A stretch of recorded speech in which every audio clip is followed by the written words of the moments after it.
So today we have with us Dr. Mariam Mohsin.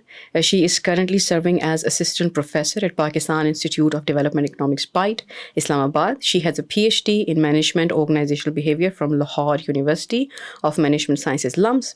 At PIDE, she teaches gender and development and post-colonial development. She has over 11 years of teaching experience and has taught in several universities, including PIDE, LUMS, and Quaid-e-Azam University, Islamabad.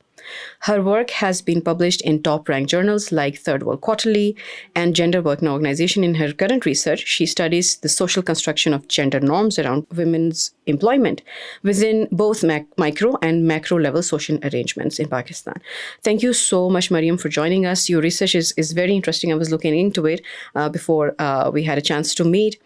So there are some very interesting statistics that are startling and also, I think, quite disturbing that I would like to share with you, and then we can dive straight into the conversation. So in Pakistan's case, there's a serious issue of untapped workforce potential, that is Pakistani women. Despite making 49% of the total population, women have a remarkably low participation rate of only 21% in the current workforce, with only 25% of women with a university degree working. How ironic. With just male income earners that are responsible for middle-class households in particular, the annual income per capita in Pakistan has been declining startlingly in the last 5 years. Improving this situation calls for active participation of women, of course, in the workforce. And also, we must acknowledge the participation of rural women in Pakistan, which, despite working side by side with men, are not paid appropriately, and their work is considered to be a part of their domestic duty. Also, Pakistan has the lowest number of entrepreneurship in the world, with only 8% of micro, small, and medium-sized enterprises being owned by women. Pakistan's GDP can increase by 60% by the year 2025 if only female labor force becomes equal to the male labor force in Pakistan. However, to improve this access of women to workforce in Pakistan, a deep knowledge of cultural and institutional constraints is also important. For this, we have Mariam, of course. Mariam, please do enlighten us. How do you look at this gender parity in Pakistan? Do you really think, first of all, that there is a genuine case? And how consequential it is to Pakistan's current economic situation? See, how I look at it is, of course, not independent of the data we have in hand. World Economic Forum 2023 reports के मुताबिक Pakistan ranks at 145th, I think, out of 146 countries. And particularly in terms of employment and opportunities, employment opportunities. They have, I think, 4 indices. And on this particular index, Pakistan ranks just above Afghanistan and below all other countries, including all other South Asian countries, even war-torn countries. So, of course, the statistics are right there. Like, the facts are in our face. I don't think my opinion on it matters. It's out there. Women's employment, inclusion into the workforce is a huge issue in Pakistan. How do you explain gender parity in Pakistan's context? What is this? Is it a social issue? Is it a structural issue? Is it a cultural issue? Is it the way the economy is designed, the workforce is designed or conditioned or trained? Where exactly does the issue lie? Thank you so much for asking that question on the onset. See, I think all of these levels of analysis are not independent of each other. In fact, even their boundaries are not very neatly defined, and they're not very distinct. They're, as we call them, co-constitutive. Right? They happen at the same time, simultaneously, and they cause each other. I don't think you can differentiate where the boundary of the society stops and the boundary of the organization starts, because these people who work in organizations are also people who function within the same society. So these boundaries are very fuzzy. I think the issue of parity in Pakistan exists across all levels of analysis, including at the policy level. We've seen policy dialogue happening in big forums where you don't see a single woman, right? This is emblematic, this is symbolic, this is reflective of the fact that women are not included. Similarly, the discourses around gender norms particularly around women's work and employment and professionalism, are not very inclusive of women, right? And then there are other meso levels of analysis. For example, the organization, the family, and even at the individual level, a lot of it is also internalized on the individual level by women. So yeah, I think it exists at all levels. It's not a simple issue. Therefore, we need solutions that are cognizant of the fact that this is not a simple issue. It's very interesting that you speak of the overlap between culture and structure here. So can you give us an example? Because your research, basically, your academic research also looks at the cross-cutting of this issue, how one cultural aspect or narrative basically is absorbed at structural level, particularly at organization level. Can you give us an example that how certain narratives, या representation, या archetypes around women's role in society in Pakistan is actually duplicated at structural level and ends up limiting their role in organizations in particular? There are plenty. For example, within organizations where you can argue or bargain your salaries, men are offered better pay packages because they're assumed to be the breadwinners. Yeah, it's called the male breadwinner bias, and a lot of women are perceived to be working because they just want to work, right? शौक है उनको काम करने का, और ये internalized होता है क्योंकि male breadwinner bias है. औरत का family income को contribution, particularly middle class and above में थोड़ा सा मायूब समझा जाता है क्योंकि therefore even women themselves, they are very vocal about the fact that they're not working in order to contribute to the family income. In my research, several of my respondents made it a point to tell me कि मुझे ज़रूरत तो नहीं है काम करने की, like मैं monetary या financial purposes के लिए काम नहीं करती. I do it for my own fulfillment. It's very interesting that you say that, but I'm finding it very hard to understand. I mean, there's a contradiction here. No, obviously, you look at it in your research as well. And you might have obviously perceived it already. Middle class ही सबसे ज़्यादा hit हुई है इस situation की वजह से. Income per capita low हो रहा है, quality of life उनकी low हुई है, particularly in the current economic crunch. उन्हीं को सबसे ज़्यादा ज़रूरत है कि उन्हीं की ख़वातीन आगे workforce में आएँ, लेकिन वहीं पे सबसे ज़्यादा taboo किया जाता है उनके साथ power sharing, because obviously the person who has economic power has a certain level of say in the family structure or has the potential to become a decision maker. Do you think economic empowerment of women is actually a power parity issue between genders? Obviously it is. ये study recently नहीं हुई, मगर I think ADB की एक study है 2016 की, and I'd love for it to be replicated again. The statistics show that in I think less than 10% of the times it is the woman herself who takes the decision about her own career, whether she's going to pursue a career or not. Usually 40% of the times it's an elder in the family, or and it's usually a male a member of the family, or it's the husband. So it's never the woman's own decision whether she should work or not. Even if a woman chooses to work outside the household, it's because she's being I don't want to use the word, but for the lack of a better word, allowed to work. Interesting. Let's now move a little bit towards the structural reforms that are needed or that are lacking thereof. How do you look at the government's budgetary focus on women development? You're looking at women not as a liability or a part of society to necessarily protect, but a part of society which is a huge asset and that can be trained and introduced in the economic cycle, considering the significantly deteriorating economic statistics that we have. How do you look at Pakistani state's budgetary focus or lack of focus on women thereof? And which institutions or ministries do you think are responsible or should be held responsible for this? Before I go to the fiscal side of it, there's also a social policy side to it, right? I think that the government needs to look into the structures of the organizations, not just structural aspects of the organization, because the structural aspects are... there's so many nuances within the organizational sociologies that are... you don't see them on paper. For example, we have equal employment opportunity. We hire women and we hire men, right?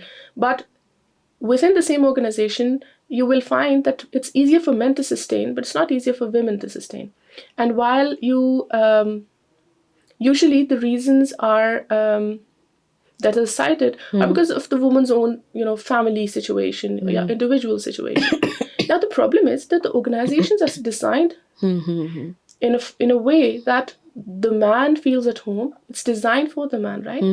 And when the woman tries to settle into that organization, since the gender roles that she's observing outside the workspace, the organization is not sensitive to that.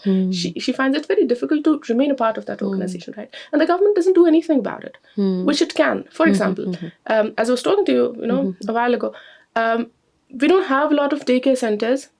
Not just in, like, for example, my organization or maybe your organization, but also in a lot of organizations that are working on women's rights.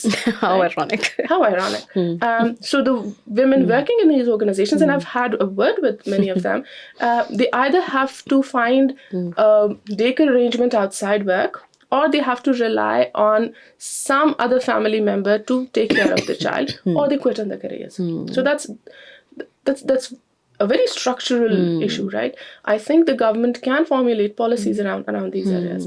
And other than this, of course, on the fiscal side, the government can design programs whereby they can facilitate women. Facilitate, yeah, that's the word. Facilitate small and medium enterprises, home-based workers, right? Because mobility is a very difficult problem for women. Indeed, it is. Leaving the house and reaching the place of work, this is a very long shot. So I think facilitating home-based workers is an area, and there's a lot of work internationally on these areas. How economies have gotten better by focusing on these alternate sources of work, or alternate kinds of work.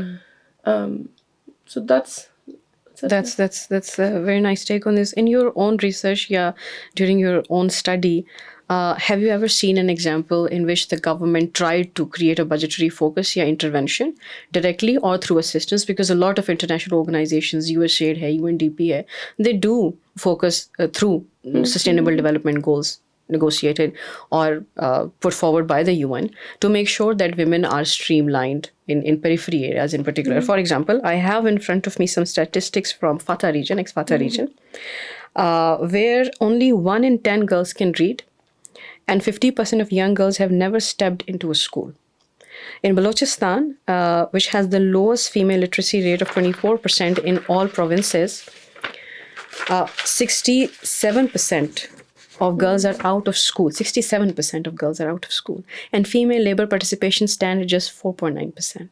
In addition, the health sector of rural sector, especially in ex-FATA, it reflects a dire condition of women, where women who give birth under medical care falls at around 26% only. सो ये जो cross cutting of issues है कि एक issue को address किए बगैर, for example domestic environment को या द इंटायर नैरेटिव या आर्केटाइप्स ऑफ वुमेन जो हमारे मीडिया भी हमें सिखाता है, जो हमारे घरों से भी हमें सुनने को मिलता है, हमारा जो कल्चर है, अगर हम उसको एट पार लाना चाहते हैं, कंपैरेटिव बनाना चाहते हैं अपने कल्चर को भी, सिर्फ अपनी वर्क एनवायरनमेंट को भी नहीं, तो आपके ख्याल में क्या आपके पास कोई ऐसी एग्जाम्पल है ओवर द ईयर जो आपने स्टडी की हो कि गवर्नमेंट ने ट्राई भी किया किसी लेजिस्लेटिव रिफॉर्म के ज़रिए या किसी प्रोजेक्ट के ज़रिए कि विमेन को स्ट्रीमलाइन किया जाए, लेकिन वो काम नहीं हो सका for certain reasons? We would love to hear what were the constraints there and how important do you think international assistance is और can how consequential international assistance can be in this area? Because Bangladesh ki agar an example dekhte hain, so they did rely a lot on international assistance, and they redirected the development funds and refocused them particularly on the women workforce. While the policy context was not directly within the scope of my work, but of course I studied some projects. For example, the United Nations has a partnership with Women's Parliamentary Caucus in every provincial government, and their role is not is advocacy related, right? And they've tried to work on issues such as girl-child marriage and passing legislative motions against girl-child marriage, etc. Or trying to do some advocacy for women's inclusion in certain areas of opportunity, right? So usually what happens is, and I'll give you an example, how small actions, but when they're contextually embedded, they can make an effort. Someone told me very recently told me a story where they were traveling from one city to another, and in the middle of nowhere there was a fast food chain, an outlet. And this person saw that the salesperson over there was a girl. Now, this place was in the middle of nowhere. So the girl had to travel from someplace, right? Obviously. And we all know that these girls face very severe mobility issues. Girls don't know how to ride bikes, right? Or motorbikes. So this person says, I asked the girl, how do you reach this place? And they said, this organization, because they wanted me to continue working in this particular outlet, they gave my brother a motorbike, and the only way he could keep that motorbike was to pick and drop me from this outlet. That is direct intervention. That is direct intervention. So in organizations, sometimes they make creative... I'm not asking the government to give motorcycles to the brothers of all women. What I'm telling you is that there was an intervention within the family. And the moment you made an intervention, you incentivized the family, the social norm or the, discourse around women's employment suddenly switched. You made it an asset from a liability. Yes. Interesting. And there have been instances where international assistance within Pakistan have been very, very directly contributive to women's employment. For example, there was a project that I was reading recently studying about. I think it was by Care International. And they partnered with, I'm not sure, but one of the telecom sector giants. And they designed these interventions within rural areas in Punjab and I think some parts of Sindh, where women were included in construction of roads. Oh, that's the first. That's the first, right? And that was not the aim. The aim was that they were given some part of, because these women weren't skilled labor, some part of this earning by constructing roads was given to them. Some part of it was saved as gratuity. And these women were given business management skills and some other skills that they could employ in order to generate some kind of entrepreneurial activity. Right. Very, very interesting. So by the end of the entire project, these women were trained and the amount of gratuity money was given to them. And many of them actually started successful businesses. See, it of course works. But you cannot lay the burden of your social issues on international assistance. You can opt for international assistance when you have a plan. And for that plan to exist, you will have to perform good diagnostics. I'm very sorry to say, but our policy circles and our academic circles are very focused on facts and figures. But facts and figures don't give you solutions. And facts and figures don't tell you the reasons, right? Why they're generated this way, yeah. For reasons, you need to dig in qualitatively, right? And for this qualitative research to happen, you need to study the social norms around employment, how we socially construct the idea of work. हम पाकिस्तान में business management schools के अंदर जिस तरह से पढ़ाया जाता है ना कि काम क्या होता है, प्रोफेशनलिज्म क्या होती है, ये लिटरेचर localized है ही नहीं, contextually embedded है ही नहीं. हमें local contextually embedded research की ज़रूरत है. Very, very interesting. I think what I get from your very insightful conversation, Mariam, is that even if there is an effort, first of all, there's a lack of effort, even disintegrated effort to focus on women or women-focused intervention to make sure that they're a part of the workforce. Secondly, if there are interventions, they are segregated, and there's a lack of national level focus and awareness of how dire this issue is and how consequential it can be for the economic reform of this country. In these lines, I have this very interesting data with me.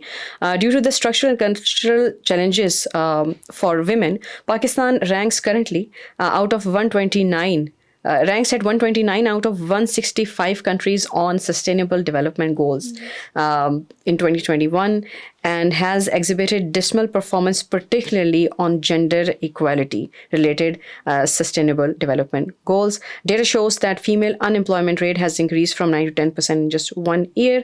अच्छा, थोड़ा सा इसके ऊपर भी बात करते हैं. आपने आर्केटाइप्स की बात की शुरू में, फिर हमने ये भी देखा कि those archetypes that are constructed at familiar या cultural level unfortunately are imported और are imprinted by default at structural level, and because they are limiting in nature, they restrict the woman's role in society, mostly as a caregiver and not as someone who can take charge, who can make decisions, who can be competitive, for example, which is something, these are the traits that you need by default in a work environment. So uske liye, how important do you think is the role of Pakistani media? Okay, this is an interesting question. And and this is my opinion. I think that the way we define work currently, it comes from the neoliberal discourse, right? Within that neoliberal discourse, someone who's a professional is somebody who's enterprising, individualistic, competitive, available, and does not have a lot of constraints outside work, so they can commit to the work, right? By definition, this defines a man. Yes. Right? And this part is not my work particularly. This is John Acker's work from 1990. And within this discourse, a woman is non-professional by definition unless she embodies the soul of that man when she's in the organizational space, for which she has to withdraw from a lot of responsibility that is on her shoulder on the domestic front. Indeed. Either that or because of the primacy of family and marriage in our society, she has to give up work. If we redesign or rethink or at least try to reconceptualize how we see the idea of work, where it does not have to be that cutthroat, where it is sensitive to the needs of the people who are doing that work, I think we can come up with better organizations, better workplaces for women.